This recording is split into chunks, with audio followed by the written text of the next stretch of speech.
नमस्कार दोस्तों, मेरा नाम धर्मेंद्र राजभर है।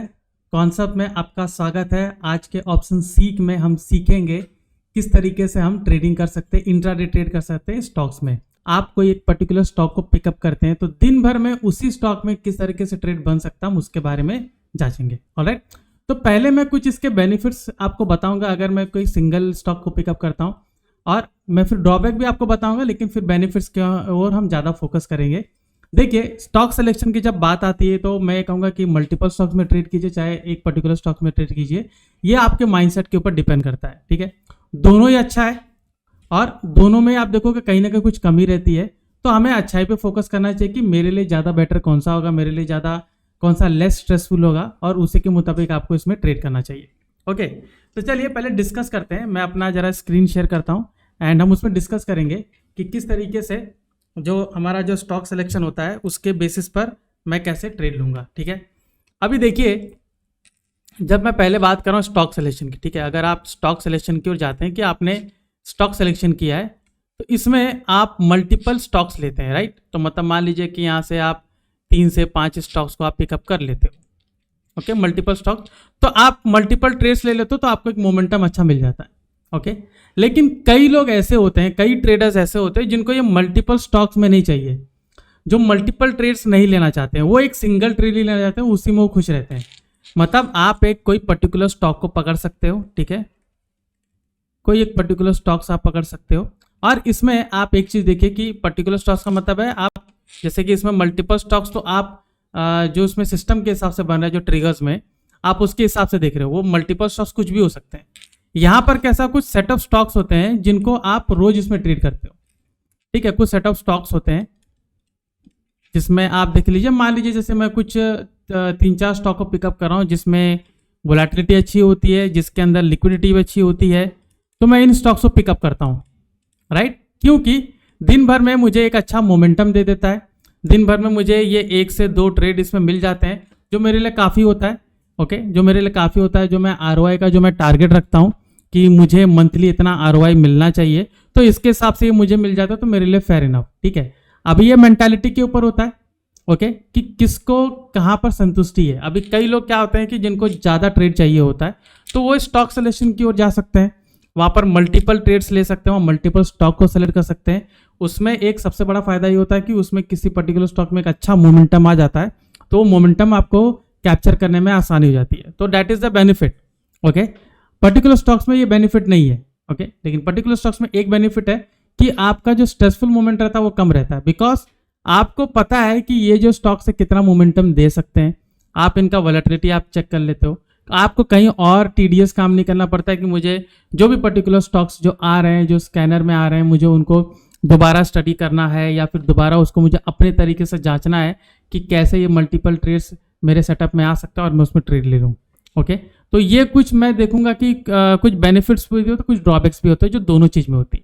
ठीक है, अभी हम आगे जानेंगे कि इसमें जो ट्रेड बनता है, ठीक है, लोग उसमें ट्रेड कैसे लेते हैं। ओके, अभी देखिए, जो ट्रेड लेने का जो सिस्टम होता है, कई बार आप देखोगे कि फर्स्ट हाफ में बहुत अच्छा मूव मिलता है और दूसरा मैं कहूँगा कि सेकंड हाफ में भी हमें एक ट्रेड मिलता है। ऑलराइट, तो ये दोनों टाइम मेरे लिए काफ़ी अच्छा होता है, तो ज़्यादातर नज़र हमें इसी दोनों टाइम पे रखना चाहिए। आप देखोगे कि 10:30 के बाद 11 बजे मैं कहूँगा प्रेफरेबली कि 11 से 1 बजे या 1:30 बजे तक आप देखोगे कि मुझे कुछ खास मोमेंटम नहीं मिलता है। ठीक है, तो वो मेरा ज़्यादातर साइडवेज रहता है, लेकिन कभी कभी उस टाइम पर भी आपको मूव मिलता है, लेकिन वो कभी कभी को हम नज़रअंदाज करेंगे, because most of the time उस दरमियान आप देखोगे कि मार्केट पूरी तरीके से साइडवेज रहता है, तो कोई भी स्टॉक अगर आप पिकअप करोगे तो उसमें कुछ खास मोमेंटम होता नहीं। ओके, अभी यहाँ पर मैं स्टॉक पिकअप की बात कर रहा हूँ। अभी देखिए, मैंने यहाँ पर इंट्राडे की मैं बात कर रहा हूँ, और मैं स्टॉक्स की क्यों बात कर रहा हूँ, मैंने यहाँ पर निफ्टी की बात नहीं की है, ऑलराइट, ना ही मैंने यहाँ पर बैंक निफ्टी की बात की है। खैर, बैंक निफ्टी भी अभी उस कैटेगरी में आ गया, स्टॉक की कैटेगरी में, बिकॉज उसमें भी आप देखोगे जो स्टॉक है, ओके, दोनों की मैं बात कर रहा हूँ, स्टॉक और बैंक निफ्टी, स्टेबल मूवमेंट है, स्टेबल मूवमेंट मिल रहा है, और प्राइस डिस्कवरी भी काफ़ी अच्छी है।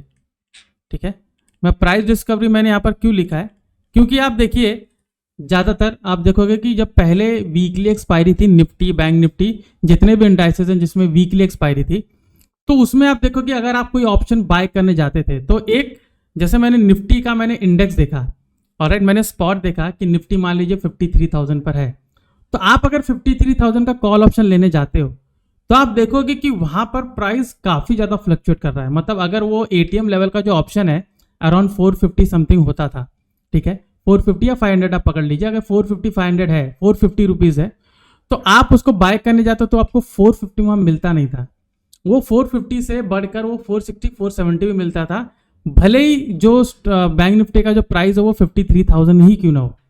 बाद में आप उसको बाय करने जाते तो या बाय जैसे ही कर लेते थे तो वहां पर आप पता चला कि 10-20 पॉइंट नीचे आ जाता था। तो यहां पर जिन्होंने थोड़ा हैवी लॉट लिया है उनके लिए यहां पर लॉस होता था। पहले ही मॉर्निंग में ही मीन्स स्टार्टिंग में ही, ट्रेड के स्टार्टिंग में आप देखोगे उनको 20 पॉइंट्स का यहाँ पर स्टॉप लॉस उनको दिखता था, आई मीन 20 पॉइंट्स का यहाँ पर नेगेटिव दिखता था उनको। तो यहाँ पर अगर मान लीजिए कि उन्होंने काफी अच्छा लॉट लिया है, 20 लॉट उसने लिया 300 क्वांटिटी, तो यहाँ पर 6,000 का नुकसान उनको आसानी से दिखता था। ओके, राइट नाउ ये चीज कम हो गई है, काफी हद तक कम हो गई है। आप अगर बैंक निफ्टी का एटीएम का ऑप्शन अगर आप खरीदने जा रहे हैं तो आप देखोगे कि अगर उसका प्राइस 800 है या 850 है, ओके, इससे नीचे एटीएम का प्राइस नहीं मिल रहा है, 900 पे भी जा रहा है, तो मान लीजिए 910 है, तो आप देखोगे अगर आप बाय करने जा रहे हो, जो करंट इसका स्पॉट है 52,000, तो यहाँ पर आप देखोगे अगर बाय करने जा रहे हो तो ये हार्डली आप देखोगे कि इतना नीचे जाता है 20 पॉइंट, या आप देखोगे ये आसपास ही रहता है 905 से 9015 का जो रेंज है इसके बीच में रहता है, तो थोड़ा प्राइस डिस्कवरी अच्छी हो रही है। तो सेम केस आप देखोगे स्टॉक के साथ होता है। अभी मैं स्टॉक में क्यों जा रहा हूँ, निफ्टी बैंक निफ्टी में क्यों नहीं जा रहा हूँ, रीजन ये है कि स्टॉक आप देखोगे काफी ज्यादा स्टेबल होता है, ठीक है, कंपेयर टू इंडाइसेस। दूसरा, लॉट साइज आप देखोगे इसका अच्छा होता है, ठीक है, लॉट साइज अच्छा होता है। कैपिटल, मैं कहूंगा कि कैपिटल अगर इसमें आप देखोगे तो इसमें अगर किसी पर्टिकुलर स्टॉक में थोड़ा मैं कहूंगा कि कैपिटल ज्यादा, लेकिन उतना ही कैपिटल लगा के अगर आप बैंक निफ्टी या निफ्टी में ट्रेड करने जाओगे तो उतना रिटर्न नहीं मिलेगा जितना आपको स्टॉक में मिलेगा।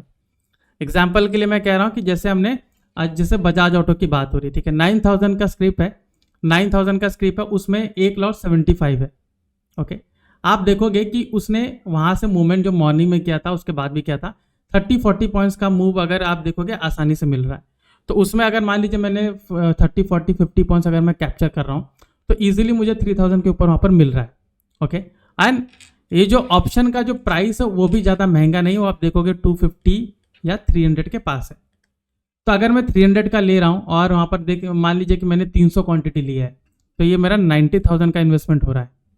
ओके, 90,000 का इन्वेस्टमेंट हो रहा है, तो आप देखोगे कि 30-40 बुक कर रहा हूँ तो वहाँ पर 10% तक का भी बुक करने की नौबत आ रही है, मतलब 10% का भी वहाँ बुक होने की संभावना दिख रही है।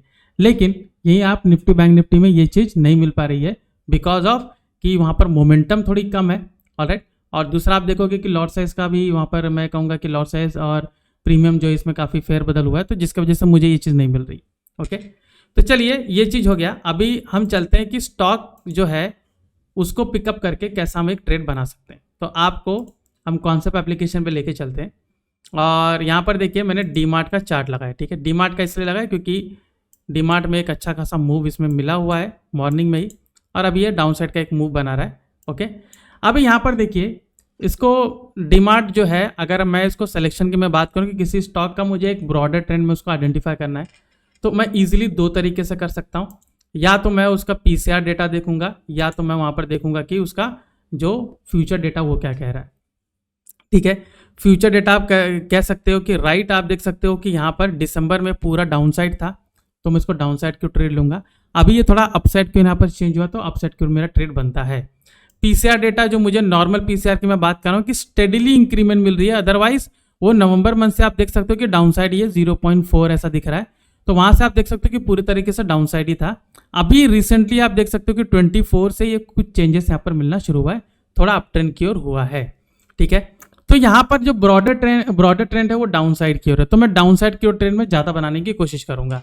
तो यहाँ पर हमने क्या किया है, यहाँ पर मैंने चार्ट लिया है और यहाँ पर मैं एक इंडिकेटर हटा देता हूँ, मुझे दो ही इंडिकेटर चाहिए। ओके, तो यहाँ पर देखिए मैंने क्या किया है, ये सुपर ट्रेंड मैंने एक लिया हुआ है, ऑलराइट, और उसके नीचे मैंने लिया है हमारा MACD। ओके, तो मुझे कैसा है कि MACD का जो क्रॉस ओवर है मैं उसके बुनियाद पे यहाँ पर ट्रेड लेता हूँ। ओके, MACD जो क्रॉस करता है मैं उसके यहाँ पे ट्रेड लेता हूँ। तो MACD क्रॉसओवर तो मैं देख रहा हूँ, ठीक है। अभी MACD के क्रॉसओवर के हर एक जगह पर जाके मैं ट्रेड लूंगा तो मेरा वहां पर लॉस होना लाजमी है, क्योंकि मल्टीपल टाइम्स वो क्रॉसओवर करेगा। 3 मिनट 5 मिनट का टाइम फ्रेम, जो भी आप टाइम फ्रेम लगा लीजिए। लार्जर टाइम फ्रेम है तो वहां की बात अलग है, यहाँ पर तो मैं इंट्राडे की मैं बात कर रहा हूँ। ओके, तो यहाँ पर देखिए जैसे कि मैंने कहा कि वो पूरा डाउन साइड वहां पर उसने बनाया था, पूरा दिसंबर मंथ डाउन साइड है। तो मैंने सुपर ट्रेंड मैंने यहाँ पर लिया है कि सुपर ट्रेंड में मैं क्या करूँगा कि जब जब सुपर ट्रेंड में आएगा तब मैं उसमें ट्रेड बनाने की कोशिश करूँगा। ओके, एंड उसका भी सिस्टम है कि जो मैं ट्रेड बनाऊंगा तो मैं स्टॉप लॉस कहाँ पर रखूँगा। ओके, और ऐसा नहीं है कि एक सुपर ट्रेंड में उसमें आया है तो दूसरे वाले में मैं तुरंत एग्जिट कर लूँ, ठीक है। अभी देखिए जैसे उसमें दिसंबर मंथ में उसने बोला कि पूरा डाउन साइड है, ऑलराइट। अभी देखिए यहाँ पर इसको ट्रेड कैसे करना है। यहाँ पर मैं क्रॉसओवर को चेक करूंगा। यहाँ पर देखिए जो MACD है, ये देखिए क्रॉसओवर यहाँ पर इसने किया है, ठीक है, डाउन साइड 10-18 यहाँ पर टाइम दिया हुआ है। ये 17 का ये डेट है, 17 दिसंबर का। देख सकते हो कि यहाँ पर जो ट्रेंड है यहाँ नेगेटिव होता जा रहा है, ठीक है। ये जो हमारा डीमार्ट है यहाँ पर नेगेटिव हो रहा है। इसके बाद देखिए जो ट्रेंड का क्रॉसओवर है, जो मैं MACD का बोलूँगा सिग्नल लाइन और उसमें जो मूविंग एवरेज है उसका क्रॉसओवर आप देख सकते हो 10-18 को यहाँ हुआ है, ऑलराइट। उसके बाद आप देख सकते हो कि यहाँ पर कैंडल क्लोज हुई है। तो हम क्या करेंगे, जब ये नेगेटिव सुपर ट्रेंड में आकर बना है तो मैं क्या करूँगा कि इसका जो पर्टिकुलर कैंडल है इसका लो ब्रेक का इंतजार करूँगा। तुरंत मैं उसमें ट्रेड नहीं लूँगा, ऑलराइट।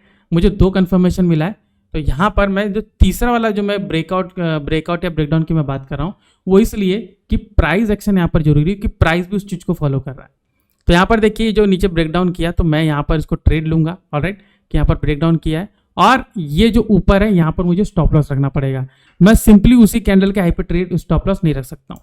ओके, तो हम क्या करेंगे, हम यहाँ पर ट्रेड लेंगे, ऑलराइट। तो चलिए यहाँ पर ट्रेड बनाया जाता है। तो यहाँ पर हमने शॉर्ट पोजीशन को यहाँ पर सेलेक्ट किया और यहाँ पर हमने ट्रेड बनाया, ठीक है। ये कैंडल के हाई पे हमने रखा है और एटलीस्ट 1:1.5 का रेशो में रखूँगा।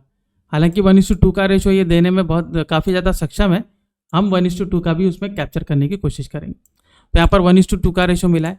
नेक्स्ट डे देखिए, नेक्स्ट डे अगेन देख सकते हो कि क्रॉसओवर यहाँ पर हुआ है। क्रॉसओवर के साथ ही साथ यहाँ पर आप देख सकते हो कि इसमें इस जगह पर आप देख सकते हो कि रेड कैंडल बनी है पूरा डाउन साइड। उसका लो ब्रेक हुआ इस कैंडल पे, तो हमने क्या किया, हमने इस कैंडल पे ट्रेड लिया, राइट। स्टॉप लॉस मैं प्रीवियसली हाई पे यहाँ पर रखूँगा और 1:2 का रेशो रखूँगा, जो कि ईजिली मिल गया। अभी देखिए यहाँ पर अभी लोगों को कन्फ्यूजन यहाँ पर होगा, ठीक है।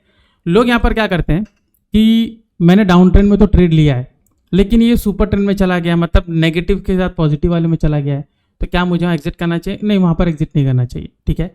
ब्रॉडर ट्रेंड डाउन साइड है, तो ये जो ऊपर वाला जो ट्रेंड मिला है यहाँ पर ज़्यादा चांसेस है कि यहाँ पर ये ऊपर नहीं जाएगा अनलेस अगर इस कैंडल को हाई ब्रेक करता है तो, ठीक है। यहाँ पर देखिए आप क्या करेंगे कि ये कैंडल जो बनी है यहाँ पर क्रॉसओवर के बाद बनी है, तो मैं इसका लो ब्रेक करने का वेट करूँगा। देख सकते हो यहाँ नीचे क्रॉसओवर हुआ है, ये लो ब्रेक हुआ है, तो मैं यहाँ पर ट्रेड लूँगा और यहाँ पर मैं स्टॉप लॉस रखूँगा। तो अगर मैंने यहाँ पर ट्रेड लिया है, ठीक है, यहाँ पर ट्रेड हमने लिया है और ये मेरा स्टॉप लॉस है 26 पॉइंट का स्टॉप लॉस है, ओके। थोड़ा बड़ा स्टॉप लॉस है, आप देख सकते हो, तो मुझे टारगेट उसके हिसाब से लेना पड़ेगा। अभी टारगेट जो है यहाँ पर देखिए, जब स्टॉप लॉस आपका काफ़ी बड़ा रहता है तो थोड़ा सा टारगेट को भी आप उसके हिसाब से रखिए, मतलब ज़्यादा बड़ा रखने का ज़रूरत नहीं है। हम क्या करेंगे, अभी देखिए यहाँ पर आपको स्टॉप लॉस 14 था, 14 ठीक रहता है, 3000 का स्क्रिप है। 26 थोड़ा बड़ा हो जाता है, 1% के आसपास है, तो 1:1.5 में ही निकलने का कोशिश करिए, ऑलराइट। आप देख सकते हो कि उस दिन इससे 1:1.5 के आसपास दिया लेकिन वापस से रिटर्न करके ऊपर चला गया, ऑलराइट। अभी देखते हैं कि आगे कैसा ट्रेड बना। यहाँ देखिए यहाँ पर भी ट्रेड हमारा बना है।